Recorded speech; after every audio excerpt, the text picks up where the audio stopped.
সুন্দরবন। আমি সুন্দরবনে বনবাসে চলে যাব, আর যদি কখনো বেঁচে ফিরতে পারি তাহলে তোমাদের জন্য নিয়ে আসবো। কি নিয়ে আসবি? সুন্দরবনের মধু নিয়ে আসবো মা। সুন্দরবনের মধুটা খুব খাঁটি হয়, কিন্তু আমার জন্য দোয়া করো মা, আমি যাতে সুন্দরবনের রয়্যাল বেঙ্গল টাইগারের পেটের মধ্যে না চলে যাই। আসি, বিদায় সংসার, বিদায় আব্বা, বিদায় মা, বিদায় বউ, আল্লাহ হাফেজ। না না না, আমি তোমাকে সুন্দরবন যেতে দিব না। তুমি এত দূর চলে গেলে আমি পাগল হয়ে যাব। আমিও যে তোর ছাড়া থাকতে পারবো না বাবা, আমি তো আমার মরে যাবো গিয়ে, আমি ওদের যেতে দেবো না। বাবারে, তুই আমার বংশের একমাত্র প্রদীপ, আমাদের নয়নের মণি। তুই এত দূরে চলে গেলে আমরা থাকবো কিভাবে? আচ্ছা ঠিক আছে, আমি সুন্দরবন চলে গেলে তোমাদের যদি কষ্ট হয় তাহলে আমি সুন্দরবন যাব না। আমাদের বাড়ির পাশে যে ছোট্ট বনটি আছে সেখানে আমি বনবাসে যাব।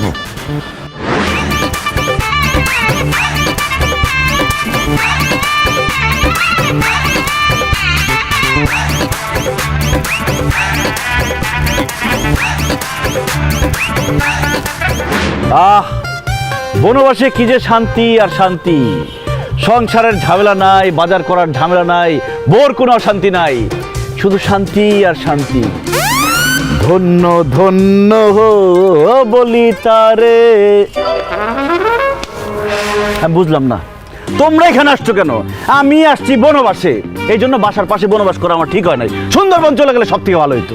আমরা তোমাকে ডিস্টার্ব করতে আসি নাই মিজান, তুমি তো চা না খায় বেশিক্ষণ থাকতে পারো না, তোমার জন্য চা নিয়ে আসছি নাও। আমি কি এখন তোমার বেডরুমে বসে আছি যে আমি এখানে বসে বসে চা খাবো? আমি বনবাসে আসছি, বনবাসে এসে কেউ কোনোদিন চা খায় না। আমি এখানে গাছের ছাল বাকল লতা পাতার রস খেয়ে বাঁচবো।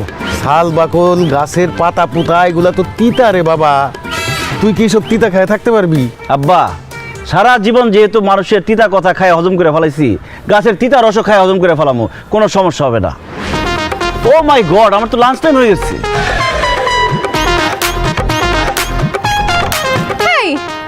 তুই না লাঞ্চ করবে, তুমি লতা পাতা খাইতেছো কেন? আজকে আমার বনবাসের প্রথম দিন, আমি গাছের পাতা ছাড়া অন্য কোনো খাবার জোগাড় করতে পারি নাই, তাই পাতাই আজকে আমার লাঞ্চ। না না মিজান, তোর লতা পাতা খাইতে হবে না, আমি তোর জন্য যে গরুর মাংস ইলিশ মাছ দিয়ে ভাত রান্না করে নিয়ে আসছি, তুই এইগুলি খা। এই লতা পাতা খাইলে তো তোর পেট খারাপ করবো। না মা, এই পাতা খেলে পেট খারাপ হবে না, এই পাতা হচ্ছে অর্গানিক। বরং তোমার ওই ফরমালিনযুক্ত খাবার খেলে আমার পেট খারাপ হবে। বুঝছি, আমাদের পছন্দের খাবার তুই খাবি না। নে, এই টাকা কয়টা রাখ, তোর পছন্দের মতো জিনিস কিনা খাইস। আব্বা, আমি বনবাসে আসছি, আমার কাছে গাছের পাতা যা, টাকাও তা, কারণ এখানে তো কেনার মতো কিছুই নাই, বাজার ঘাট কোনো ঝামেলা নাই। তাছাড়া অর্থই অনর্থের মূল। আমি সব সম্পত্তি টাকা পয়সা থেকে দূরে থাকতে চাই।